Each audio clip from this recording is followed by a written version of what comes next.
and the world's all right. All right, Chattanooga, welcome back to What's Happening in Your Neck of the Wood. Well, yes, your talk show host, Dr. Elenora Woods. And you know, we're doing it big this month. This is Black History Month. So we are celebrating Black excellence, Black greatness, not just here in Chattanooga, but all over the country. Black people have contributed enormously to the history of America. And I could not do this month without celebrating one of the most legendary cardiologists, heart specialists in the city of Chattanooga. I know he has worked on at least 5 or 6 members of my family and saved 5 or 6 of my family members right here in Chattanooga. And that is the Dr. Curtis McKoy. You all give it up for Dr. Curtis McKoy, who's here today with me live in the studio. And he is going to bring you all some stuff that's going to leave your mind going, wow. He has put on this amazing presentation that we're all going to learn from today. And so without further ado, welcome, Dr. Curtis McKoy. I appreciate it. Yeah. Thanks for the invite. Yes, It's a privilege to be here. You are welcome. I feel privileged. You all. When we have greatness like this in our studio, 100.1 FM, and that's what we're all about. We're all about making sure that the word gets out in our community, especially in health matters, because, you know, we suffer a lot. We are statistically the race of people that got just about everything going on wrong with them. And we seem to be at the top of the list when it comes to those that affects the most. So, Dr. McKoy, I'm going to turn it over to you, but I think they need to know a little bit about you first. So can you give us a little background about you, how long you've been here in Chattanooga, and all that good stuff? I hail from the big city of Smithfield, North Carolina. Okay. Went to an HBCU, Great. Aggie, North Carolina A&T State Go University, ahead, in HBCU. Greensboro, North Carolina. All you Aggies, throw it up. I matriculated from A&T to the University of North Carolina at Chapel Hill and did my internal medicine residency. And before that, I did my medical school at Chapel Hill. Enjoyed it. If you've ever been to Chapel Hill, you know it's pretty. All right. Pretty as a piece of glass. The next step was to do my cardiac fellowship at the University of Pittsburgh, where I enjoyed it. I am a Steeler fan, by the way. Okay. I am a Steeler fan. Okay, Steelers. But I was there for about 3 years. And from then on, from 1988 till now, my wife and I, Pat McKoy, we have celebrated a time in Chattanooga. I currently own my own practice at Consultants in Cardiac and Vascular Disease. We still do a lot of interventional cardiology, and I enjoy it. I enjoy Chattanooga. I enjoy taking care of its people. I'm a member of the Orchard Missionary Baptist Church, and I'm very, very active. All right. So Orchard Knob's a great church. My mom, that was her church. Yeah. Orchard Knob. You better not say nothing about Orchard Knob. And back then, her pastor. Oh yeah. Pastor Lester. Oh, yeah. Don't say nothing about Pastor Lester. That was her to go to. I said, Mama. I said, Pastor Lester, what has he done to you? But that's a great church. Great church. Pastor Lester was my guy. Yes. That's why I joined Orchard Knob Baptist Church, because of his kindness. He was just a great leader, great pastor, understood most of his members, and I hate that he's gone, but he's still a legend. We got a new pastor, and Pastor Morton. Yes, congratulations. You're gonna enjoy him too. I think I'll come by and check him out. And Pastor Lester would always crack me up, because I was a member of a different church, and he would always say, "Now if you join this church, your mama, we have to hold her back. She'll run down to the front. We won't be able to catch her." But so I did a lot of stuff with Orchard Knob, with Pastor Lester, and I love that church still. It's like my second home, have to be. My mom has passed on as well, but she loved that church, and it's wonderful people like yourself there. There is. Yes. There is. So we have practiced cardiology, and we have found some things that are very important in my heart to at least talk about today. Okay. And some of us have an intention of knowing what we're going to be talking about, but I want to lay some details on you and sort of track your mind as you think about not only yourself but people who may be in your family or in the community that you can help with a little bit of knowledge and carry it on from here. Yes. And the great thing is, if your family members missed this show, you all know how we do it at WPTP.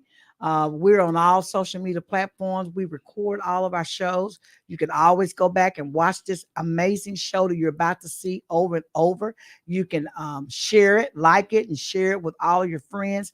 And also, it'd be great if you all joined our fan page so that anytime something live comes on, you'll be able to go right in and watch the shows as they come out live. But it's no problem. You can go back and watch them after they're over. So we are about to be educated today during Black History Month with Chattanooga's finest African-American cardiologist. We give tribute to him for all the lives that he has saved in this community, I know for sure, but just for all the great things that he does, not just in his practice, but outside of his practice. You are truly to be celebrated as one of African-American greats, and you will go down in history. You are a legend, and I congratulate you. Well, I give, one of the things about it is, yes, we come on as individuals and humans, but I give God the praise. Absolutely. You know To how God that be the goes. glory. God be the glory. Every day. Amen. So if you're ready to start going right into your presentation, you guide everything, because we're gonna follow your lead, doctor. Okay. So we know that the intention is to not only improve knowledge, but to improve outcomes. That is our key. Next slide.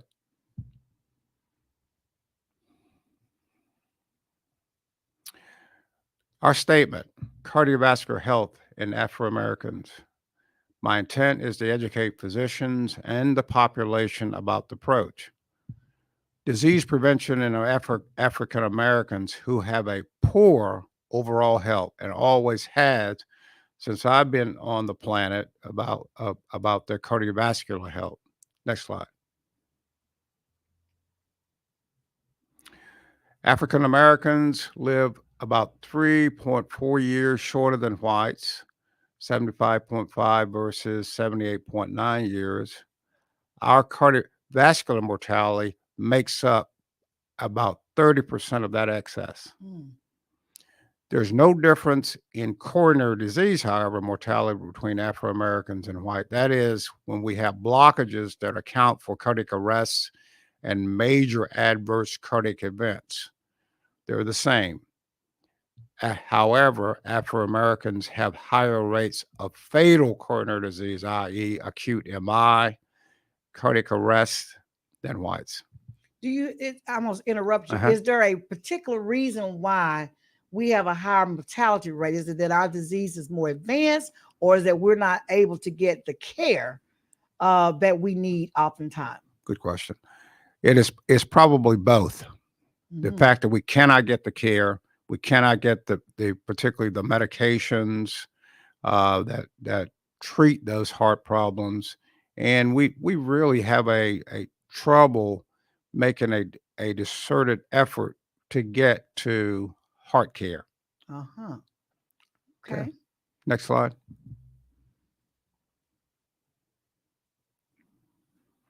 Let's talk about specifics. Sudden cardiac death, cardiac arrest, higher in Afro-Americans. Again, for the same reasons we just talked about.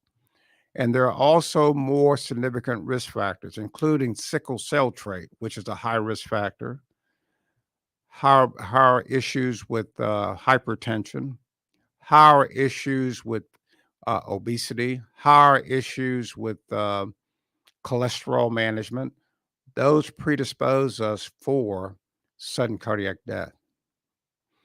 Generally, our people who suffer cardiac arrest are 6 years younger than Hispanics or whites.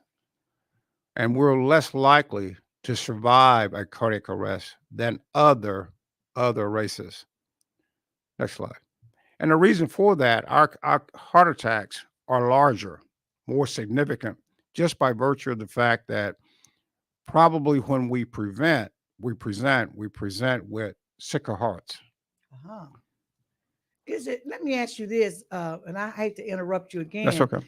It now you know our cultures are different. What we eat is different. Our lifestyles are different. Yeah. Because when you talk about other non-white races like Hispanic, Mhm. Asian, and some of the other ethnic groups, um, maybe getting to the doctor may be a same crisis that they have as well as we. So is it something culturally that predisposes us to a sicker heart than say some of these other non-white ethnic groups? Most common scenarios are hypertension. Mm-hmm. Our uh, hypertension is more significant, i.e., higher systolic blood pressure readings, and it's coming up here. Uh, make that one larger. We have a 10 to 12% higher rates than non-Hispanic whites and Mexican Americans. We have our differences actually start in youth. In other words, Oh. more of our youth present with systolic hypertension than Hispanics or whites. We have a 10 millimeter mercury increase in our systolic blood pressure overall, 8% increase in strokes in whites versus us, 24%. There was a study made in South Carolina years ago in the 60s, particularly for Black women Mm-hmm. who had the highest rate of stroke based on their blood pressure than in any other sexes and races. You think we're stressed out? You think that, you think we're more stressed? You think, I mean, I'm just trying to figure out why are we always in the bottom? I mean, we're always the highest of this, the highest of that. If it's bad, the highest of this and the highest of that. Why are we always in that highest number Mhm. when it comes to our health, not just in cardiac, but everything? We always at the very top. Black folks got the most prevalence in this category, the most in this category. So what's going on with us? We have the highest number of risk factors, be it hypertension, be it cholesterol issues, high BMI or obesity. We have the highest rate of fact that we are the most uh, people have the significant amount of less exercise capacity, Uh-huh. particularly the cardiac regimen. Uh, one of the most, but the probably most important thing is the issue of being managed by medical care, particularly on a cardiac level. It's in general a significant number of Afro Americans will hardly ever see a cardiologist Yes. for severe hypertension. That aids in reducing our significant amount of our, you know, the things that we need to add to our regimen based on the fact that we never get referred, we never have conversations with them. I'm So it's gonna talk important. on that, doctor, Mhm, because my child and mhm, everybody knows Megan. She was suffering with hypertension, and she was, going to the doctor, her general practitioner, mhm. and it was never. They could never get it under control. So, and the doctor never referred her, and nothing necessarily against the doctor. I'm just saying for everybody that's out there that's having problems managing their hypertension, I took it upon myself to say, baby, I believe you need to see a specialist. And I'm not going to wait on the general practitioner to decide when you go and see this specialist. We're going to make this phone call today and get you scheduled with Dr. McKoy, who I happen to know. He's been around this community forever, and get you under some cardiology care. And that was one of the best decisions I've ever made. So for the people who are out there listening that wait on their general practitioner, sometimes, you have to be kind of, I don't know if the word is aggressive or just proactive. I don't know, maybe talk to your general practitioner first. But if you think that this is something you need to do, maybe go out on your own and make the phone call. Do you have to be referred by your general practitioner to come in to see you? No, absolutely not. Because For that reason, that's a misconception. for that reason you just said, I think, and I won't play this against primary care physicians, but I want them to realize they need to get on the ball. Mhm.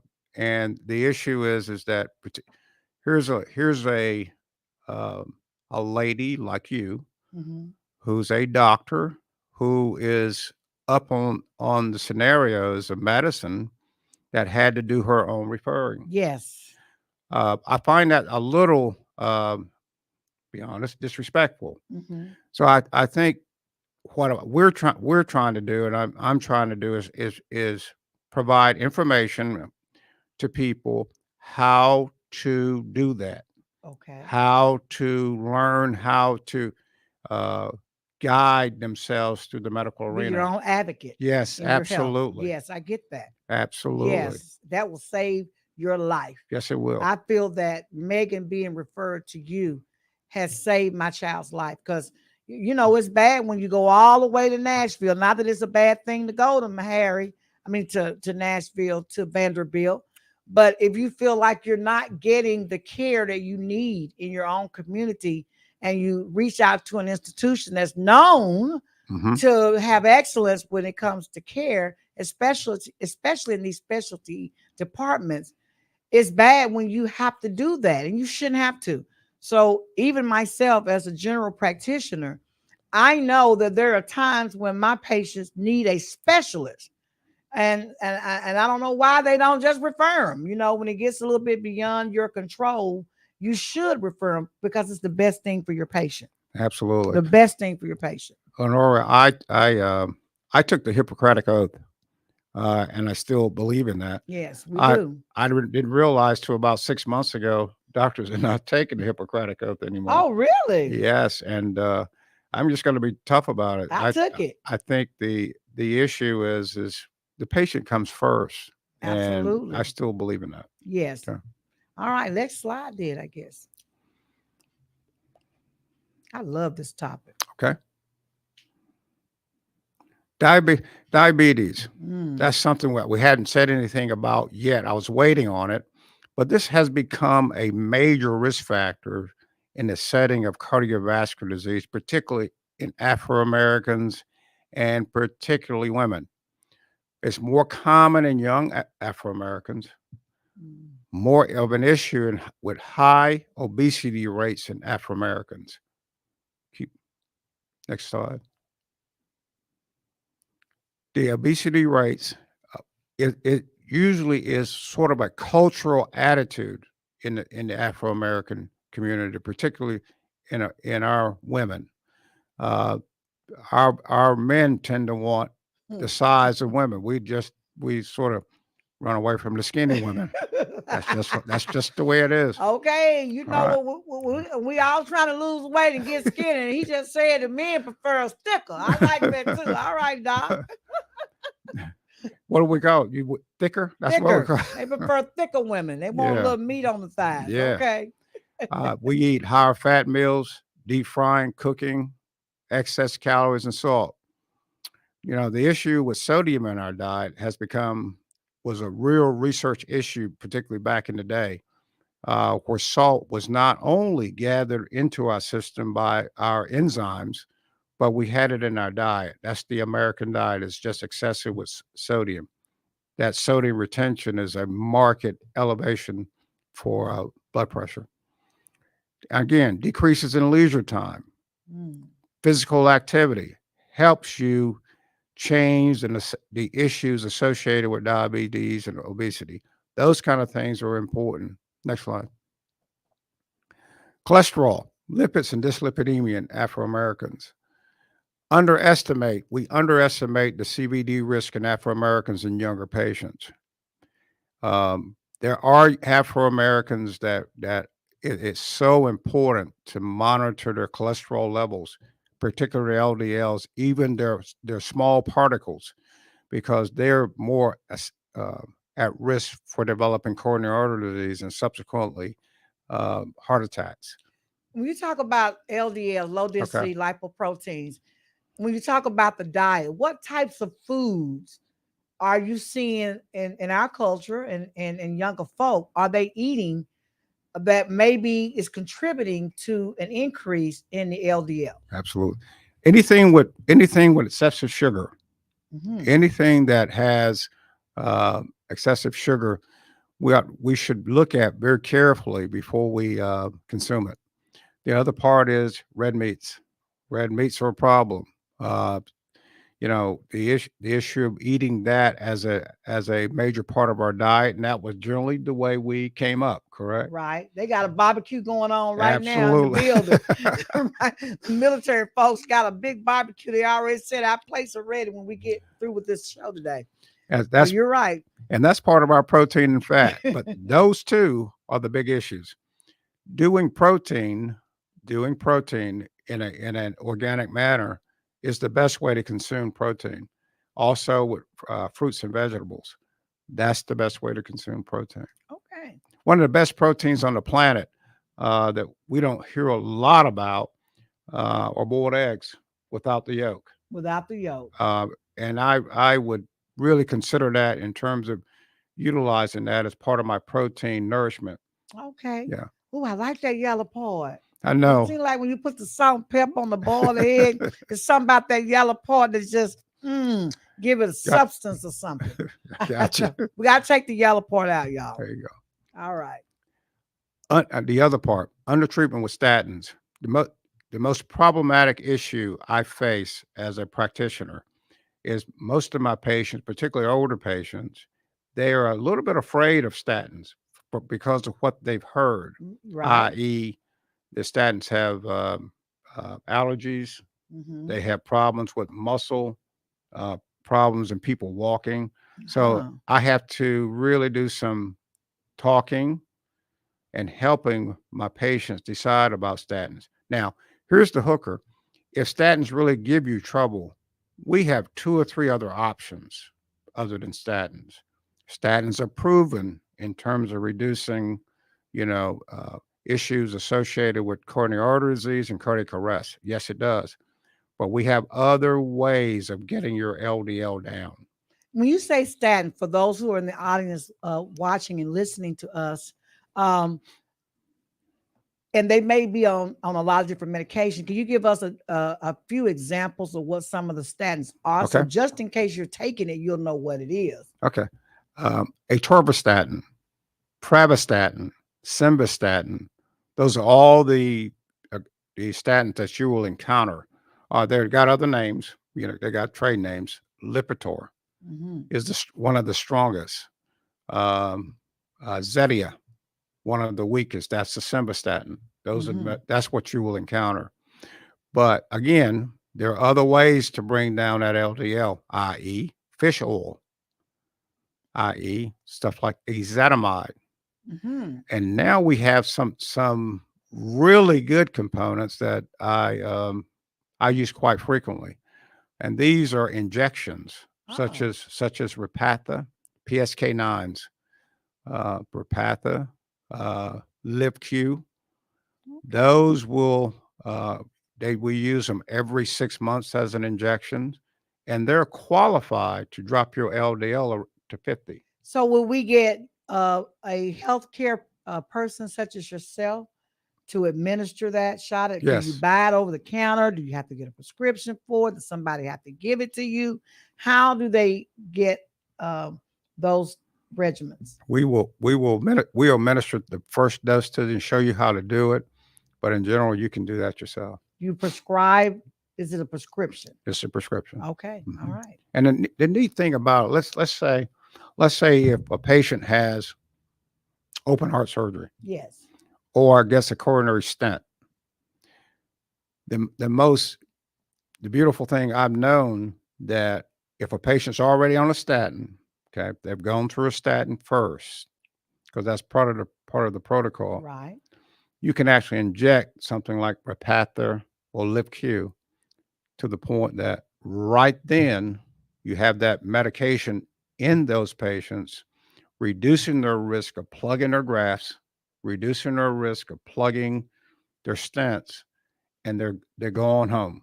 Wow. And you already treated them, and you don't have to worry about whether the stent's being treated or the graft's been treated. You already on the page. So you're talking about clotting up, causing clots and things when you've just had this major surgery. So now I know that there are a lot of patients on the blood thinners. Does it work in conjunction with it, or does it act beside it, or Oh, is it something absolutely. separate? Absolutely. Talking about, let's go in the setting of like you've just had a stent, Yes. and that may or may not have been with the heart attack or not, or clots, stuff like that. Mhm. The antiplatelet treatment um, differs for different presentations. If you present with a heart attack and you undergo antiplatelet treatment, generally those antiplatelets, i.e. Plavix, Yes. i.e. Brilinta, i.e. Effiant, those drugs go at least for 1 year Okay. on that patient. And then we cut back and put them on aspirin for the rest of their life. Okay. Let's say if they have bypass surgery, those patients will do lifelong aspirin and then do a fairly long process of Plavix. And that's antiplatelet. That's not necessarily the Eliquis Pradaxa. Heparin, all these Yeah, other not things. that, but they're antiplatelet therapies. Because I Mhm. see a lot of patients that come in my office that are taking an aspirin a day, Mhm. but the doctor did not prescribe it. They put themselves on the Mhm. aspirin a day. Is it anything wrong with that? And I know we have to, when we're doing a lot of surgery, we have to take them off of the aspirin Mhm. just because we don't want them to bleed out, or have excessive bleeding during the surgery. So is it anything dangerous about putting yourself and not being monitored with that aspirin a day, or is it just something everybody should just do? Things have changed. Oh, back in the day, preventive aspirin was sort of in vogue. Mhm. Now, preventive aspirin is talked against in the medical literature Ah, because, particularly in women, small women, older women, there's a risk of head bleed. So, preventive aspirin has really fallen down in terms of a preventive medication. okay. Plus, they need to be monitored, I would think. Absolutely. I think that's one of the big things that has happened over the last 10 years, preventive aspirin and the issue associated with intracranial bleeds. Oh, wow. Wow. Okay. That's a big one. Mhm. Okay. Guidelines for pharmacologic management of CBD. This is an important one uh, that I want you to really pay real close attention as we go through it. There are some differences, ethnic differences between what you should do with hypertension and heart failure. Those people who have systolic heart failure or weak hearts. Real notable exceptions in Afro Americans. Next slide. Okay. We know in African Americans who have are New York Heart Association class 3 and 4, which is severe heart failure, Mhm. to treat with hydralazine and isodilnitrate with combination with blockers and spironolactone. This is so important to use in Afro Americans as opposed to whites. The the outcomes are totally much better in blacks than in whites. Well written about, well studied, and no doubt in our literature. So again, this is where we really change the game for us. Wow. So, patients, uh, are they usually explained? Because I'm looking at these big words now. Okay. You see these big words, class 3, class Mm, 4, mhm. and all these big words associated with what you just described. Right. How will you know if you're in that category? Is that something your doctor will go over with you, or is it something we just all need to get educated about and just know, just That in general? that is something the cardiologist is probably the one that needs to really talk to you about Mhm. what that means and what that means in terms of your lifestyle and Mhm. what he feels is your best outcomes. Okay. Okay. All right. And throw that right back up. I want to show you this one, the bottom slide, particularly if there is chronic kidney disease, Yes. CKD. It's important that these particular drugs be used as opposed to something like Entresto, lisinopril, or one of the ARBs like We do a lot. We losartan. see a lot of people on the Cinepril. I'm hearing that. A lot. Yes, and a lot of folks are going into kidney failure and having to go through dialysis too. So yeah, we got to talk. I heard. Bad. I just did my um, presentation with Omega, Uh-huh. and I had several people to say one of their initiating monotherapies was lisinopril, without them having the reasoning like diabetes or kidney issues as a reason for being put on it.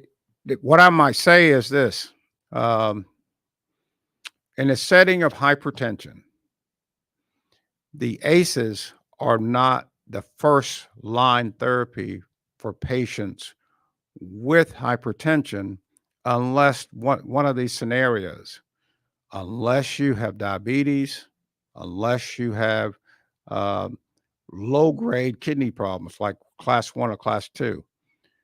Be careful with ACEs in that setting, particularly in Afro Americans. He got me want to come and see him myself. Yeah. And I ain't have a heart attack and the reason being is that and everybody knows it's not a secret with me. I'm an open book. I suffered with a stroke and they put me on a bunch of medications. And if you know anything about drugs, it's foreign and it is toxic. It's not something that your body produces normally, and your kidneys have to get rid of that. And your liver, all these organs play a role in purifying and keeping your blood, clean and your body clean. It starts to drag down your functions with your kidneys and these other things. Absolutely. And so it's always important that we understand when we're taking the medication what effect it's having on our organs, and that we see a person like you. And maybe if you're seeing some, because I've seen some results I had 100% kidney function. It's not 100% now. And I'm thinking that the medication, and I took myself off. I'm probably bad for doing that on a lot of stuff because I could just taste the medicine. Oh. I felt like it was too much in my system. I was doing too much. I don't know. I'm not used to taking medication. Gotcha. So, and other part about that is too, what happens is we sort of, because there's not a lot of, old school right.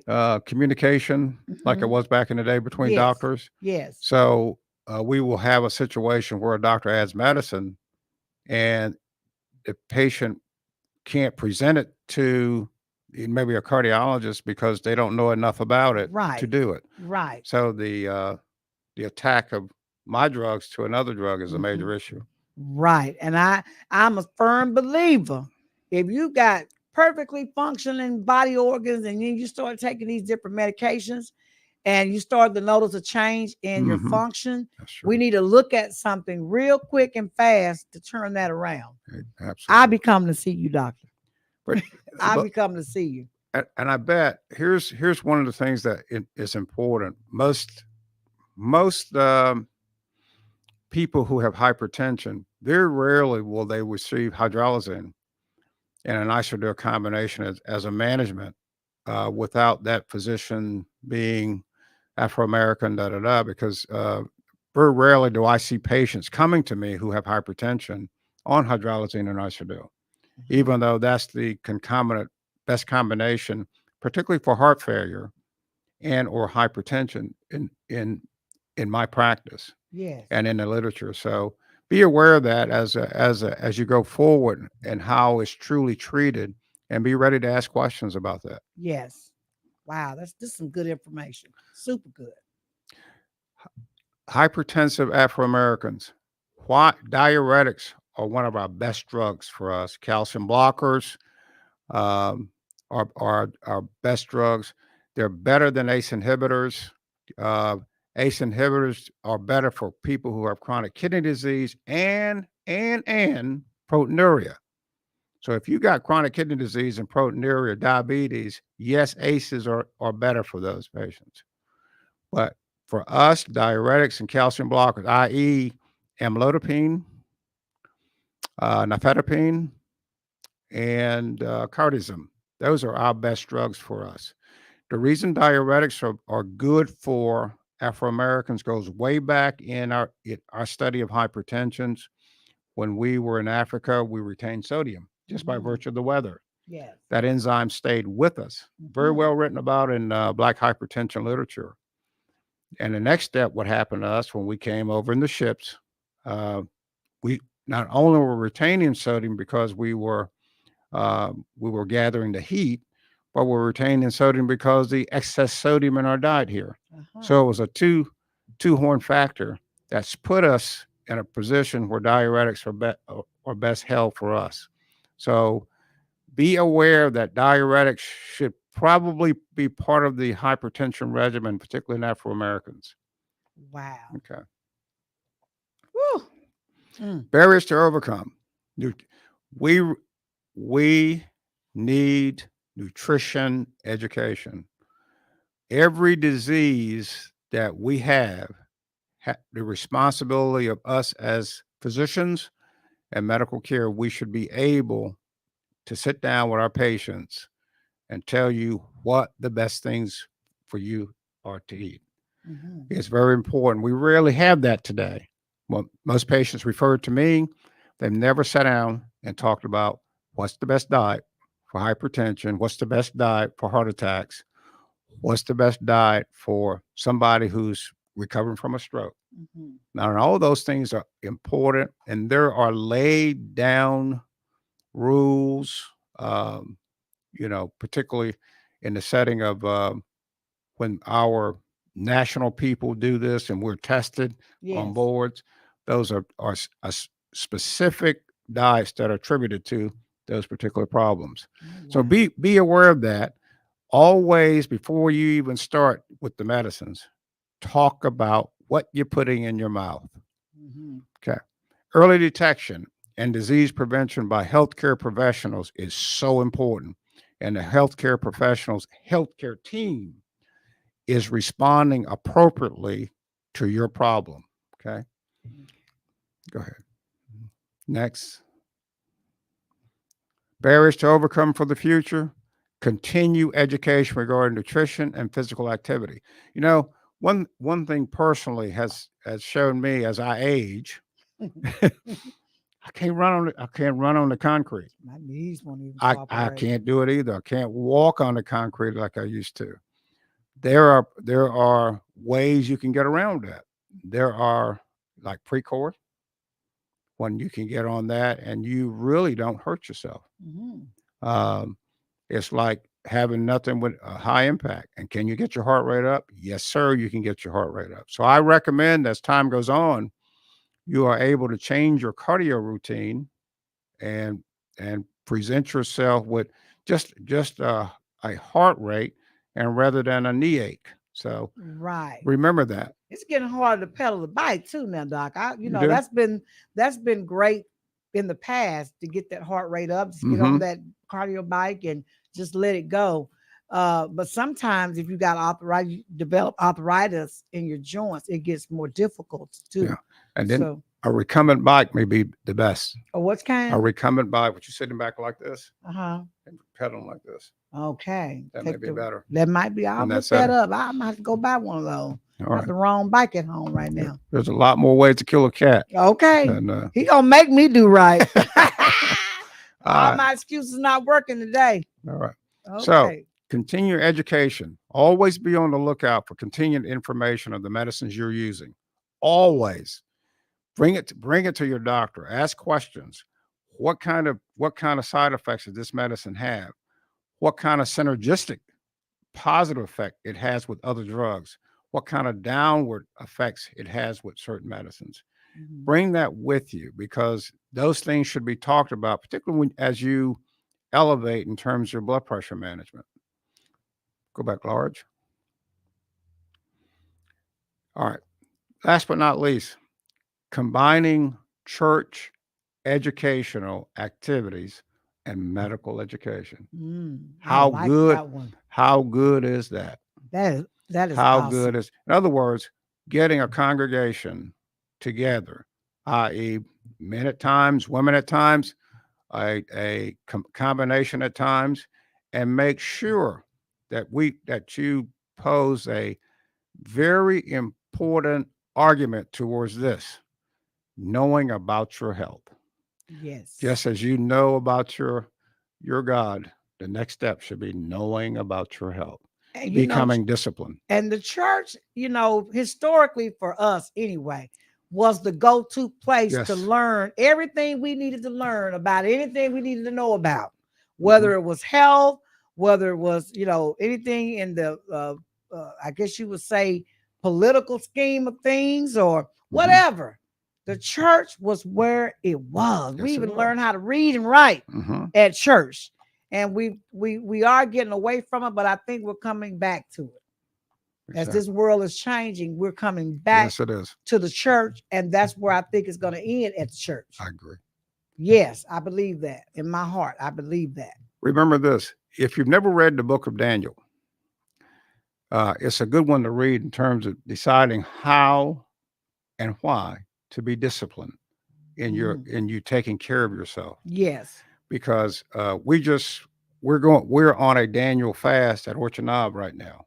It's a 3-week fast where meats are taken out and other products as well. But meat is a major issue there. It is. Woo, we love that meat. Though. That Daniel fast is a very important, but not only towards your physical, but your physical is towards your mental and spiritual. Yes.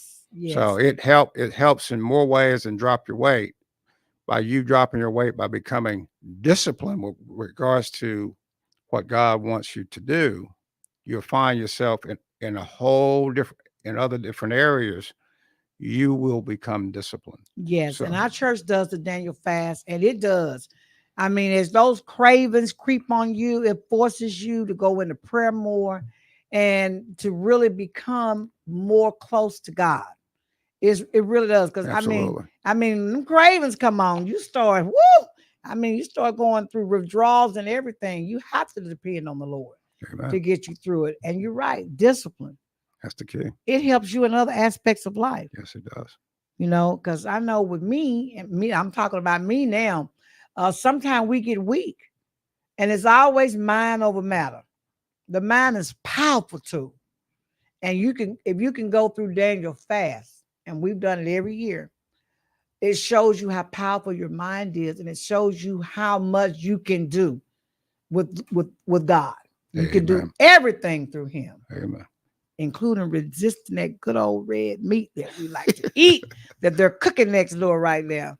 So, Doctor, talk to us about anything you want to talk to us about in the last few minutes that we have on the show. Okay. What we need to do.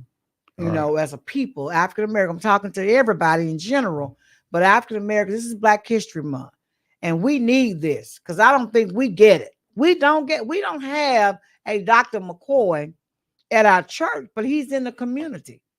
What can we do if we want you to come and speak at you were talking about the church, to do a presentation?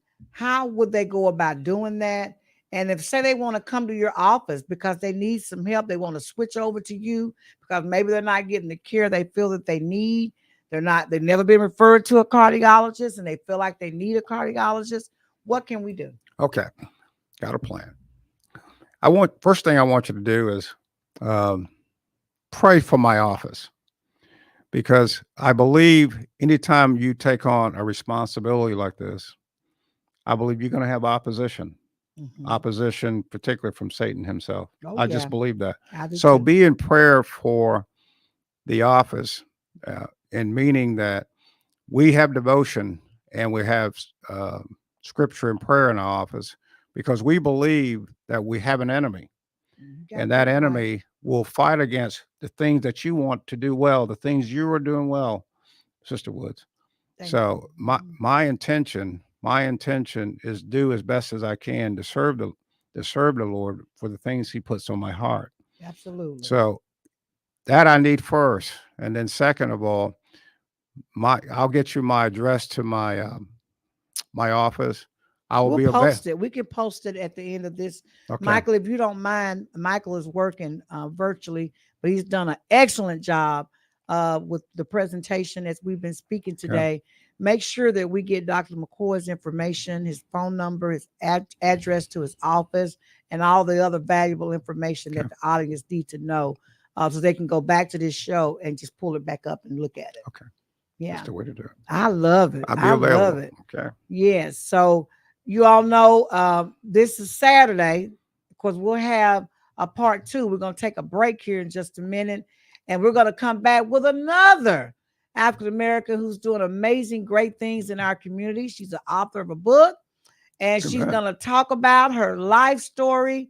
It's an amazing book. It's already out all over the country. People are buying it all over the place, and so we can't wait for Miss Tosha Cook to come on next and talk about her book.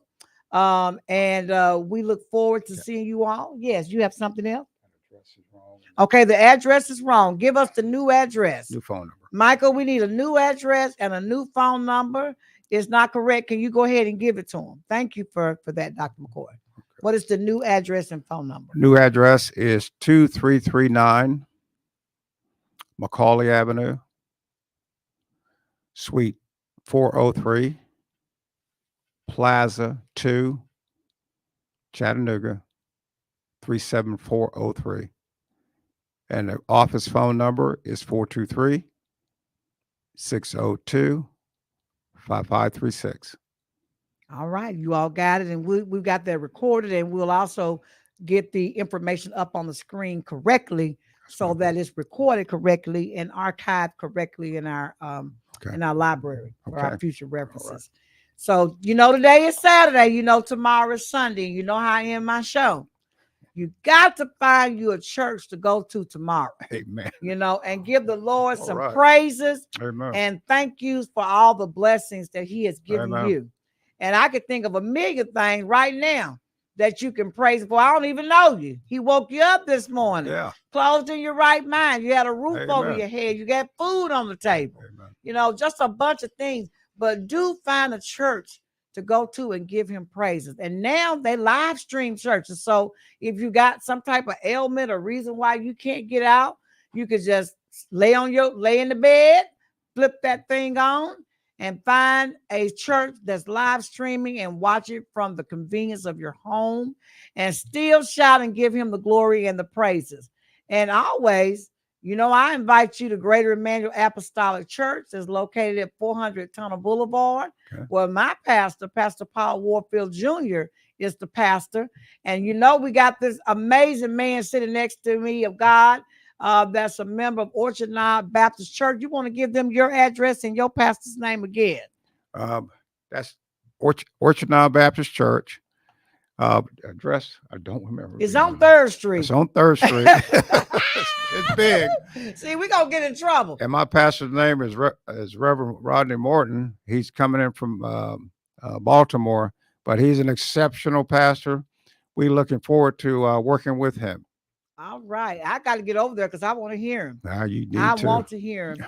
And so, again, we thank you all for tuning in today to listen to valuable information on our cardiovascular health with I call him the infamous, legendary Dr. R. Curtis McKoy. They got all that information. And it has your address. Boy, my boy is bad. Get that address back up again. Go backwards and put that address up there, Michael. Michael is bad. That's our marketing director, and he is good with the prompts. But anyway, Orchard Knob Baptist Church at 1734 East 3rd Street in Chattanooga. A beautiful church on East 3rd Street. He's inviting you to come out. What time does church service start? We have an 8:30 Sunday school lesson, and then we have 9:30 church service starts. All right. And of course, at my church Bible classes start in the morning at 9, and our church services start at 10:30. And so you always invite to both of our church. I go back and forth. I got to start going back and forth now that I know y'all got a pastor. I'll be over there visiting. You all doing some amazing stuff, especially in the community. I love to see that. When you come, I'm going to introduce you to her. Oh, yeah, I want to be introduced. All right. So until next we're going to actually break and come back with our next guest, Miss Tosha Cook. And I think she's scheduled to come on at 2:30. So you all take a little Kool-Aid break. Nope, not a Kool-Aid break, a water break. We got to be good. We got our cardiologist on my left here today. We're going to be good today. and think of some healthy things that you can eat today and this weekend and enjoy your health. And always go back and watch this video because it's some amazing, good, valuable information on there. And I thank you. I thank Appreciate you you. for all that you are doing in this community beyond your church. I mean, you're reaching out in this Mhm. community and putting some valuable information out there about cardiovascular disease and our health. And I thank you for it. I appreciate you. Yes. So until next Thank you. time, Thank you. yes, we'll see you. Thank you so much for coming by, doctor. My Yes. pleasure. My All right. pleasure.